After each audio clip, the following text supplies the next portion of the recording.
Hello students, welcome to my channel. So இந்த வீடியோல பாத்தீங்க அப்படினா 11th 12th and 10th ஸ்டாண்டர்ட்கான பப்ளிக் எக்ஸாம்க்கான வெரி இம்பார்ட்டன்ட்டான ஒரு டிப்ஸ் என்ன அப்படினு கேட்டிங்கனா ரொம்ப முக்கியமான ஒரு வீடியோ. பப்ளிக் எக்ஸாமுக்கு முன்னாடி நீங்க என்னென்ன பண்ணணும் என்னென்ன பண்ண கூடாது and நீங்க வந்து எதெல்லாம் கண்டிப்பா தவிர்த்தே ஆகணும். இதெல்லாம் நீங்க பண்ணவே கூடாது பப்ளிக் எக்ஸாம். அதுவும் லாஸ்ட் 10 days இருக்கிற இந்த மாதிரி ஒரு டயத்துல வந்து நீங்க இந்த மாதிரி ஒரு செயல்கள் வந்து பண்ண கூடாது. சோ அது எந்தெந்த மாதிரி செயல்கள் அப்படிங்கிறது வந்து இந்த வீடியோல நான் சொல்ல போறேன்.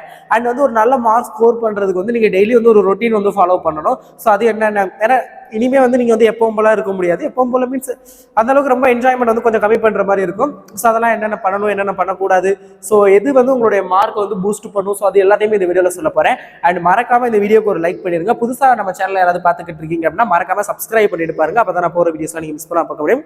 எக்ஸாமுக்கு தேவையான important questions, model question paper எல்லாமே நான் சேனல் அப்லோட் பண்ணிக்கிட்டு இருப்பேன். ஸோ புதுசா வர ஸ்டூடெண்ட்ஸ் வந்து வீடியோக்கு லைக் பண்ணிட்டு சேனல் சப்ஸ்கிரைப் பண்ணுங்க. ஓல்டு ஸ்டூடெண்ட்ஸ் வீடியோக்கு லைக் பண்ணிட்டு வீடியோ கண்டினியூ பண்ணுங்க.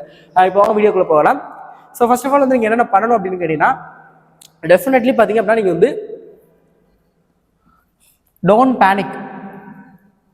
பேனிக் ஆகவே கூடாது, பயப்படக்கூடாது. எக்ஸாமை பொறுத்து ஃபியர் ஆகக்கூடாது, பயப்படக்கூடாது. அண்ட் வந்து டிஸ்கஸ் மெயினாக வந்து இது படிக்கல.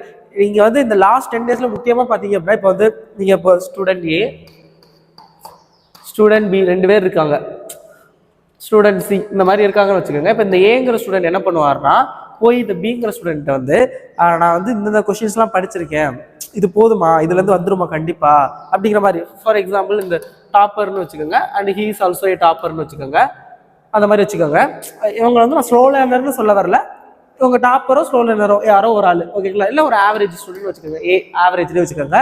இவங்க வந்து கேட்குறாங்க போய் பிங்கிற ஸ்டூடெண்ட் கிட்ட வந்து இந்த மாதிரி நான் இதெல்லாம் படிச்சிருக்கேன், ஸோ இதுல இருந்து கண்டிப்பா வருமா, நான் எவ்வளவு மார்க் எடுக்க முடியும், அவங்களுக்கு ஒரு கெஸ்ஸிங் இருக்கும்ல. ஏன்னா எல்லா எக்ஸாம்லயும் இவங்க வந்து 90க்கு மேல எடுத்துடுறாங்க அண்ட் இவங்களும் 90க்கு மேல எடுத்துடுறாங்க. அப்படிங்கிறப்ப உங்ககிட்ட கேட்டா நமக்கு ஒரு ஐடியா கிடைக்கும் அப்படின்னு கேட்குறீங்க. பட் அது பண்ணவே கூடாது. ஏன் அப்படின்னு கேட்டீங்கன்னா, ஸோ உங்க ரெண்டு பேரும் கேட்கல, இவங்க வந்து ஒரு சில கொஸ்டின் சொல்லுவாங்க, ஓ இதுதான் படிச்சிருக்கியா, இப்போ இந்த ஸ்டூடெண்ட் பி சொல்லலான்னு வச்சுக்கோங்க, ஓ நீ இதுதான் படிச்சிருக்கியா, அப்போ இதெல்லாம் படிக்கலையா, இதெல்லாம் கண்டிப்பா வரும் அப்படின்னு சொல்லுவாங்க. ஸோ அப்போ உங்களுக்கு வந்து ஒரு பேனிக் ஆகும், ஐயோ நம்ம இதெல்லாம் படிக்கலையே, டைம் கம்மியா இருக்கு அப்படின்னு ஒரு பயம் அண்ட் ஒரு ஸ்ட்ரெஸ் ஆகும். இப்போ இவங்க கிட்ட கேட்கல, அவங்க என்ன சொல்றாங்கன்னா இவங்க சொன்னது வந்து இம்பார்ட்டன்ட் இல்லை அப்படின்னு சொல்றாங்க. அதே கொஸ்டின் ஓகே இதெல்லாம் ஓகே, ஆனா நீங்க இது படிக்கல அப்படின்னு இவங்க ஒரு விதமான கொஸ்டினையும் இவங்க வேற விதமான கொஸ்டின், இவங்க சொன்னது என்டையர்லி டிஃப்ரெண்ட், பட் நீங்க சொன்ன கொஸ்டினை சொல்லலை. அப்படிங்கிறப்ப உங்களுக்கு வந்து ஸ்ட்ரெஸ் தான் அதிகமாகும். ஐயோ அவன் இப்படி சொல்றான், இவன் இப்படி சொல்றான், ஆனா நம்ம இது மட்டும் தான் படிச்சிருக்கோம், மார்க் எடுக்க முடியாதா, ஸோ அப்படிங்கிற மாதிரி ஒரு கன்ஃபியூஷன்ஸ் வரும். ஸோ அதனால வந்து பெஸ்ட் என்ன அப்படின்னு கேட்டீங்கன்னா, சொல்றது சரியாவே இருந்தாலும் சரி, இவங்க ரெண்டு சொல்றது சரியாவே இருந்தாலும் சரி, நீங்க வந்து டிஸ்கஸ் பண்ணாதீங்க. அது உங்களுக்கு ஸ்ட்ரெஸ் தான் அதிகமாகும். நீங்க படிச்சதுல தெளிவா இருக்கீங்களா அப்படிங்கிறத பாருங்க. நீங்க படிச்சதுல 100% வந்து மார்க் எடுக்கக்கூடிய அளவுக்கு தெளிவா படிச்சிருக்கீங்களா அப்படின்னு பாருங்க. அப்படி நீங்க தெளிவா படிச்சிட்டீங்க அப்படின்னா move on other questions means வேற எந்தெந்த கொஸ்டின்ஸ்லாம் நீங்க படிக்காம விட்டுருக்கீங்க, அதுல வந்து எதெல்லாம் வந்து ஈஸியான கொஸ்டினோ அதெல்லாம் வந்து ஃபர்ஸ்ட் படிச்சு முடிக்க ட்ரை பண்ணுங்க. அப்படி இல்லை அப்படின்னா இப்படி ரிவர்ஸ்ல வாங்க, எதெல்லாம் வந்து ஒரு டஃப்பான கொஸ்டினோ அதை வந்து ஃபர்ஸ்ட் வந்து படிச்சிருங்க. தென் அங்கேருந்து வந்து இந்த ஈஸியான கொஸ்டினுக்கு வந்து வாங்க. ஸோ இந்த மாதிரி வந்து பண்ணுங்க. டெஃபினெட்லி வந்து it should be very useful. So last நேரத்தில் வந்து யாருக்கிட்டையும் டிஸ்கஸ் பண்ணாதீங்க. ஸோ அதுதான் நான் ஃபர்ஸ்ட் சொல்ல வந்தது. ஸோ செகண்ட் பார்த்தீங்க அப்படின்னா, லாஸ்ட் நேரத்தில் வந்து நீங்க வந்து இந்த 10 நாள்ல வந்து டிஸ்கஸ் பண்ணாதீங்க. பட் அந்த எக்ஸாமுக்கு ஒன் டே பிஃபோர்லாம் வந்து நீங்க வந்து எந்த ப்ரீவியஸ் இயர் கொஸ்டின் எதையுமே வந்து எடுத்து பார்க்காதீங்க. ஏன்னா நீங்க வந்து இப்போ எக்ஸாமுக்கு வந்து 4 நாள் லீவ் இருக்கு அப்படிங்கிறப்ப நீங்க வந்து 4 நாளைக்கு முன்னாடி, இப்போ இன்னைக்கு வந்து தமிழ் எக்ஸாம், இப்போ ஃபார் எக்ஸாம்பிள் ஒரு எக்ஸாம்பிளுக்கு சொல்றேன், என்ன சொல்றது, 4ஆம் தேதி தமிழ் எக்ஸாம் ஸ்டார்ட் பண்றான்னு வச்சுக்கோங்க. திருப்பி வந்து ஐ திங்க் ஒரு எனக்கு தெரியல ஒரு 7ஆம் தேதி எக்ஸாம்னு வச்சுக்கோங்க, இங்கிலீஷ் எக்ஸாம். இப்போ இடையில என்னென்ன டைம் இருக்குது, 5, 6 2 நாள் தான் இருக்குதா. அப்ப நீங்க என்ன பண்ணணும்னா 4ஆம் தேதி எக்ஸாம் எழுதிட்டு வந்து ஈவினிங் வந்து நீங்க என்ன பண்ணணும், ப்ரீவியஸ் இயர் கொஸ்டின் ஈவினிங்கே வந்து ப்ரீவியஸ் இயர் கொஸ்டினை வந்து நீங்க வந்து படிக்க ஆரம்பிக்கணும். அதை வந்து கலெக்ட் பண்ணி அதை வந்து படிக்கணும்.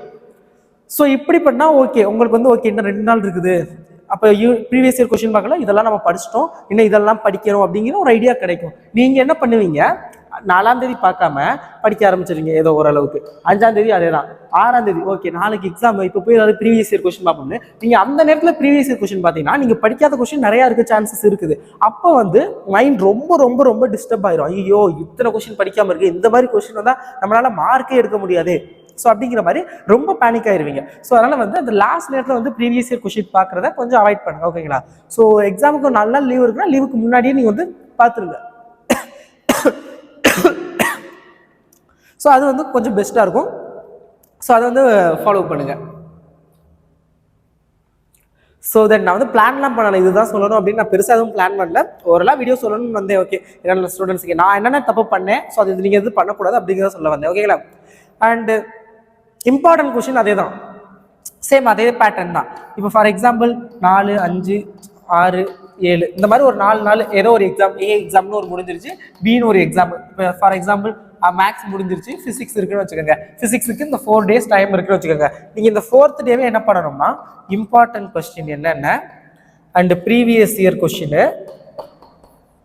அண்ட் நீங்கள் என்னென்ன படிச்சிருக்கீங்க என்னென்ன படிக்கல இது எல்லாத்தையும் ஒரு அனலைஸ் பண்ணி வச்சிடணும். எல்லாமே என்ன எப்போ பண்ணணும்னா 4, 5, 6, 7 அப்போ தேர்ட் எக்ஸாம்னு வச்சுக்கோங்க. தேர்ட் எக்ஸாம் நடக்காது, பிகாஸ் சண்டே. நான் ஒரு எக்ஸாம்பிளுக்கு சொல்கிறேன். தேர்ட் ஈவினிங்கே நீங்கள் வந்து இதெல்லாம் ரெடி பண்ணி வச்சுக்கிறணும். ரெடி பண்ணி வச்சுட்டு 4, 5, 6, 7 வந்து நீங்கள் படிக்க தான் செய்யணும். அதுலேயும் 7ல் பார்த்தீங்க அப்படின்னா ஈவினிங் ஒரு 6 o'clock வரைக்கும் நீங்கள் படிக்கலாம். அதுக்கு மேலே வந்து ரொம்ப ஸ்ட்ரெஸ் ஆகிடக்கூடாது. பட் நிறைய ஸ்டூடெண்ட்ஸ் அப்படியே ஆப்போசிட்டாக இருப்பாங்க. ஈவினிங் 6 o'clock மேலே தான் படிக்கவே ஆரம்பிப்பாங்க. பட் அப்படி பண்ணாதீங்க. அண்ட் இப்போ என்ன சொல்ல வந்தேன், ஓகே, இப்போல்லாம் கலெக்ட் பண்ணி வச்சுக்கணும். ஒரு சில ஸ்டூடெண்ட்ஸ் என்ன பண்ணுவாங்க, இப்போலாம் எதுவும் பண்ணாமல் சும்மா ஏனோ தானே படிக்க ஆரம்பிச்சுட்டு இந்த லாஸ்ட் 2 நாள் இல்லை லாஸ்ட் ஒரு நாளில் வந்து previous year question important question பார்ப்பீங்க. ஸோ அது வந்து ரொம்ப ரிஸ்க்கான ஒன்று. லாஸ்ட் நேரத்தில் இம்பார்ட்டன்ட் கொஸ்டின் பார்க்கறது விட்டுருக்கேன். நானே அப்லோட் பண்ணுவேன் தான், நிறைய சேனல் அப்லோட் பண்ணுவாங்க. ஓகே, லாஸ்ட் மினிட் இம்பார்ட்டன்ட், அதே எக்ஸாமுக்கு முதல் நாள் முன்னாடிலாம் last minute important question 1 day = 50+. அதெல்லாம் ஓகே, அதெல்லாம் எதுக்காக அப்படின்னா ஒரு ரெஃபரன்ஸுக்காக. இதெல்லாம் படிச்சிருக்கோம், படிக்கலாம், அதை அப்படியே கேஷுவலாக விட்டுடும். மேக்ஸிமம் வந்து 99% வந்து நீங்கள் என்ன பண்ணுறீங்கன்னா லாஸ்ட் நேரத்தில் இம்பார்ட்டன்ட் கொஸ்டின் எதையும் வந்து பார்க்காதீங்க. ஓகேங்களா? ஸோ அது வந்து ரொம்ப பேனிக் ஆயிரும். இப்போ நீங்க வந்து important question last minute important நான் ஒரு 30 சொல்றேன்னு வச்சுக்கோங்க. நானே சொல்லுவேன் தான், நான் சொல்றேன்னு வச்சுக்கோங்களேன். நிறைய சேனல் சொல்லுவாங்க. ஓகே, நான் சொல்றேன். நான் யார் மற்ற சேனலை கம்பேர் பண்ணி நான் சொல்றேன். லாஸ்ட் இப்போ நாளைக்கு எக்ஸாம் 8ஆம் தேதி எக்ஸாம். நான் 7ஆம் தேதி காலையில ஒரு வீடியோ அப்லோட் பண்றேன். காலையிலோட ஓகே அதை விட்டுருங்க. ஈவினிங் ஒரு வீடியோ அப்லோட் பண்றேன்னு வச்சுக்க. இந்த 30 கொஸ்டினை படிங்க. உங்களுக்கு வந்து 70க்கு 30+ மார்க் எடுக்கலாம். இல்லை 70க்கு 60+ எடுக்கலாம்னு வச்சுக்கோங்க.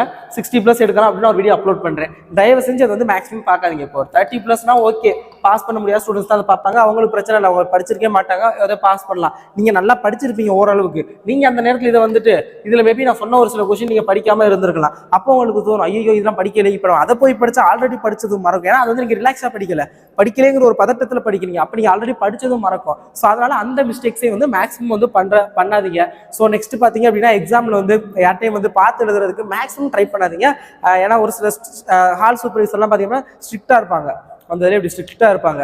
அவங்கள வந்து பார்த்தோன்னே ஒரு சில பேர் வந்து பயந்துட்டு எதுவும் பண்ண மாட்டீங்க. ஒரு சில பேர் பார்த்தீங்க அப்படின்னா ஓகே இப்படி இருப்பாங்க, பார்த்து எழுதுறியா ஒரு தடவை பார்ப்பாங்க, விட்டுருவாங்க. அப்போ உங்களுக்கு என்ன தோணும், அடுத்து ஆஹா விட்டுட்டாரு அப்படின்னு இன்னொரு தடவை பார்த்து எழுத தோணும். அப்போ சம்டைம்ஸ் வந்து திட்டி விட்டுருவாங்க, இல்லை ஏதாவது பண்ணிடுவாங்க. ஸோ அதனால கொஞ்சம் கேர்ஃபுல்லாக இருந்துக்கோங்க. ஒரு சில ஸ்டாஃப் வந்து பார்த்தீங்கன்னா சிரிச்சுக்கிட்டே இருப்பாங்க, நம்மகிட்டே வந்து பேசுவாங்க மீன்ஸ் ஏதாவது இன்ஸ்ட்ரக்ஷன் அந்த மாதிரி கொடுக்கவே பேச சான்சஸ் இருக்குது. இல்லை கொஞ்சம் காமாக சிரிச்சுக்கிட்டு இருக்க சான்சஸ் இருக்குது. பட் நீங்கள் பார்த்து எழுதிட்டு அதை பார்த்துட்டீங்க அப்படின்னா டக்குன்னு டெரர் ஆயிடுவார். ஸோ அந்த மாதிரி ஸ்டாஃப் இருப்பாங்க, யாரையுமே வந்து நம்ம ஜட்ஜ் பண்ண முடியாது. ஸோ அதுக்கு பெஸ்ட் ப்ரிகாஷன் என்ன அப்படின்னு நம்ம பார்த்து எழுதாமல் நம்ம எந்த ஒரு மால் ப்ராக்டிஸ்லையும் ஈடுபடாமல் இருக்கிறது மேக்ஸிமம் பெட்டர். ஸோ அதை வந்து அவாய்ட் பண்ணிடுறது. ஓகேங்களா? ஸோ எந்த ஒரு மால் ப்ராக்டிஸ்லையும் இன்வால்வ் ஆகாதீங்க. ஸோ இதெல்லாம் தான் மேக்ஸிமம் சொல்ல நினைச்சேன். பேலன்ஸ் ஏதாவது இருந்துச்சு அப்படின்னா எக்ஸாமுக்கு 2-3 டேஸ்க்கு முன்னாடி நான் ஒரு டிப்ஸ் வீடியோ அப்லோட் பண்ணுறேன். இதுக்கு மேலே என்ன பேசுறது தரேன். நான் ஸ்கிரிப்ட் எதுவும் எழுதலை, நான் இது வரைக்கும் மேக்ஸிமம் எதுவுமே ரெடி பண்ணல. பட் இதுக்கு நான் எழுதியிருக்கணும்னு நினைக்கிறேன். என்னென்ன பண்ணணும் என்னென்ன பண்ணக்கூடாது ஒரு நோட்ஸ் எழுதிட்டு அதை வந்து சொல்லியிருக்கலாம்னு நினைக்கிறேன். அதை நான் 2-3 டேஸ்க்கு முன்னாடி அப்லோட் பண்ணுறேன். Thanks so much.